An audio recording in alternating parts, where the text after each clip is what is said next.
O custo do chamado. Se você visse o que significa pegar o microfone no mundo espiritual, você pensaria: pegar a verdade trará grande perseguição sobre sua vida, traições das pessoas que você menos imaginou. Talvez Deus te use em milagres, mas os teus fiquem doentes. Você ajudará os outros e dará o seu tempo, e eles abandonarão você. Como se nada, simplesmente nunca tivesse sido acontecido. Eles vão ficar chateados com você quando a mensagem os confrontar. Alguns, por inveja, falarão de você coisas que nem existem no seu coração. Talvez na sua própria casa você não seja o grande pregador. Eles vão pedir-te conselho para que lhes apoies nos seus erros, não para que os corrija. Isto são simplesmente algumas pequenas coisas do que acontece na vida de um pregador. Mas, sem dúvida, alguma vale a pena servir a Jesus Cristo, o amado de nossa alma. Dissemos amém ao chamado e é para sempre. Há momentos extremamente difíceis, mas é um grande privilégio servir ao Senhor Jesus e saber que Ele confiou em nós para desempenhar o que nos tem encomendado. Precioso é lembrar que prometeu estar conosco todos os dias até o fim do mundo. Então, não é hora de desistir.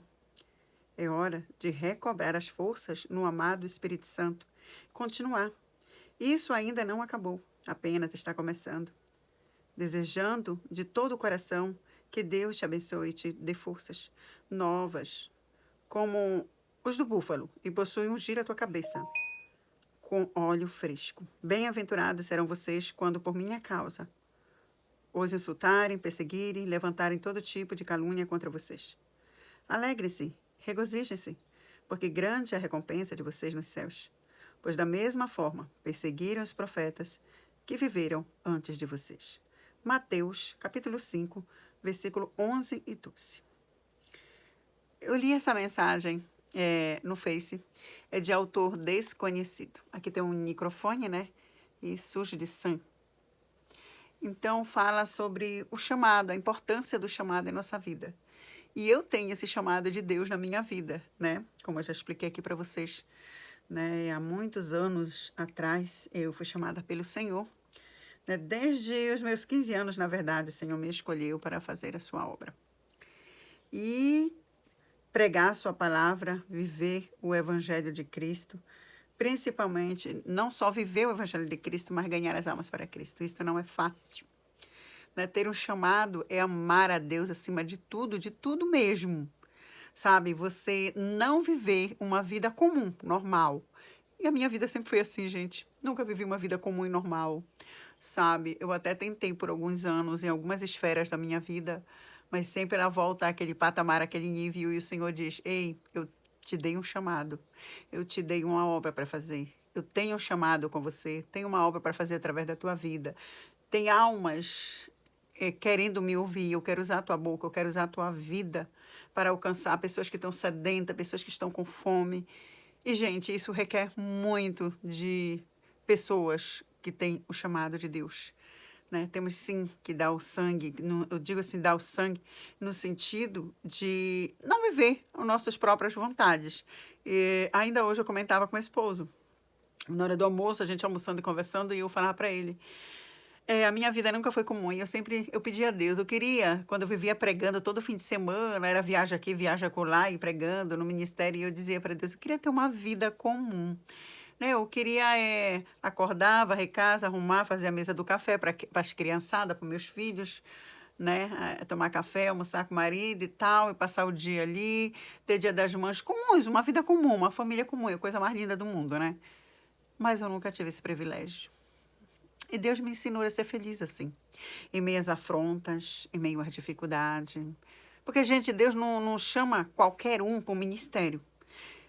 Ministério, a chamada para o ministério é diferente de uma chamada para servir a Jesus, para ser salvo. Claro que o que tem chamado para o ministério, ele tem que ser salvo em Jesus, é óbvio, né? Ele tem que ter a certeza para onde ele está indo, o que ele fala, o que ele ministra, a mensagem que ele entrega. Então, eu digo com um chamado específico, né? Por isso que a Bíblia é para se estudar, não é só para se ler. A Bíblia é para se estudar e entender o que está na Bíblia, né? É diferente tu lê a história de Lídia, tu lê a história de algumas pessoas que estão ali no livro de Atos, né, de Lucas, nos evangelhos, e tu vê a vida de Pedro, de Tiago, de João, de Paulo, que tinham chamadas ministeriais. Então é diferente, uma chamada de ministerial, é diferente.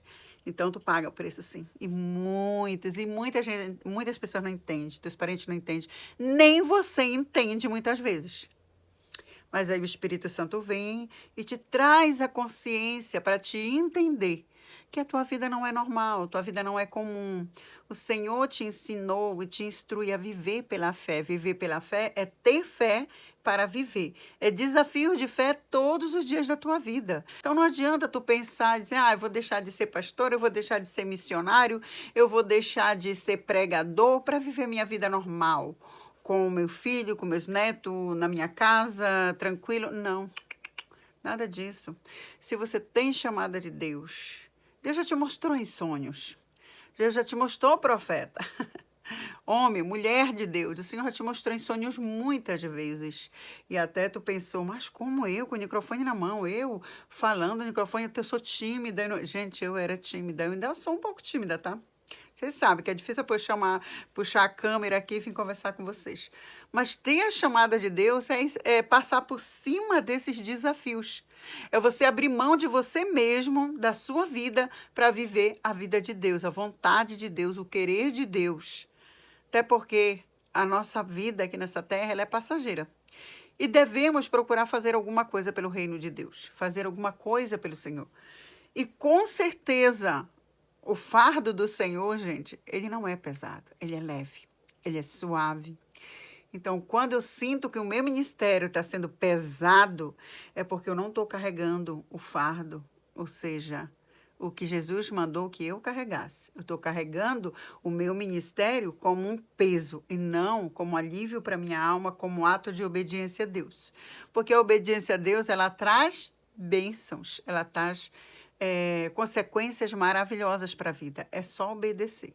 É um caso diferente a desobediência que só traz maldições, só traz coisas ruins para a vida, né? E o ser humano continua ali na peleja e tudo e não entende. E quando o Espírito Santo te traz a consciência no momento que tu não entende o que está acontecendo contigo e tu o Senhor me chamou, eu tenho uma obra para fazer, eu tenho um chamado. Ele te dá a consciência que tu não és comum, que tu tens algo para fazer, que tu tens uma obra, tu só tem que estar no caminho, no lugar que ele te quer e obedecendo a sua voz. Aí sim as bênçãos do Senhor virão sobre ti. Mas se você não tem consciência, você continua resistindo à chamada de Deus, sinto muito, mas a sofrência vai continuar. Bom é obedecer a Deus. Gente, eu amo. É uma paixão que Deus colocou no meu coração. Eu amo ministrar palestras. Já dei muitas, mas muitas palestras mesmo. Palestra para jovens, palestra para crianças, palestra para mulheres, né? Já preguei muitos congressos, né? Desde os meus 22, 23 anos, preguei em vários congressos, mas muitos congressos, fiz muitas campanhas. E é uma coisa que eu tenho prazer, gente, né? Quando eu fiz teologia, eu não tinha nem condições de pagar meu curso teológico, que era 4 anos. Na verdade, foi quase 4 anos e meio meu curso teológico, né? Só não sou bacharel ainda, que eu pretendo, né? Se Deus assim permitir, porque quando Deus quer te usar, tu só precisa deixar que Deus use a tua boca e fale, né? Tu não precisa de curso teológico. O curso teológico é para a gente ter mais conhecimento do que a gente vai falar, ministrar, se aprofundar mais nos assuntos bíblicos, nas coisas de Deus, né? Mas não para te ser um profeta, para te entregar o que Deus está mandando. E quando você faz o curso teológico e você come a palavra, você estuda a palavra, você tem mais embasamento para entregar o que Deus está você mandando entregar para uma igreja, para um pastor, um líder, uma pessoa, né? Enfim, você não é uma pessoa leiga, você é uma pessoa que realmente conhece das coisas de Deus e Deus dá a liberdade para Deus te usar e Ele te usa. Mas saiba que não é fácil pagar o preço. É difícil, bem difícil. Mas é bom obedecer a Deus e deixar Deus guiar a nossa vida, os nossos passos. É maravilhoso demais. Deus cuida de cada detalhe e nos surpreende. Quando a gente mal pensa assim, que, ai, Senhor, acabou tudo, não tem tal. Deus vem e te surpreende com alguma coisa. E Ele te mostra que Ele está no controle, Ele está contigo e que as coisas vão mudar na tua vida. Amém? Então confia no Senhor, deixa Ele guiar teus passos. Veja o que está escrito lá em cima, não sei se dá para vocês ler. Bem aqui, eu estou no meu quarto. E lá em cima está escrito ali, ó, nunca foi sorte, sempre foi Deus. Né? E uma das coisas mais gostosas da vida, na vida, é acordar, conversar com o Senhor, né? Ler a palavra de Deus. Passar o dia em comunhão com Deus é gostoso demais, gente. E muitos têm perdido esse contato, né? Trocado pela mídia, pelos joguinhos, pelas as distrações, né? E aí você perde 1 hora, 2 horas, 3 horas. E às vezes a gente não perder ou ganhar nem 15 minutos ou meia hora estudando a palavra de Deus. Não importa se você é pregador ou não. Você tem que estudar a palavra de Deus para você compreender o que ela diz para você. A Bíblia, a palavra do Senhor, ela tem resposta para tudo que você precisa saber. Tá bom? Então, beijos no coração de vocês. Tenham um final de semana abençoado pelo Senhor. E não deixe de ir na casa de Deus, porque Deus quer falar contigo. Amém? Beijo e a paz do Senhor. Fiquem com Deus.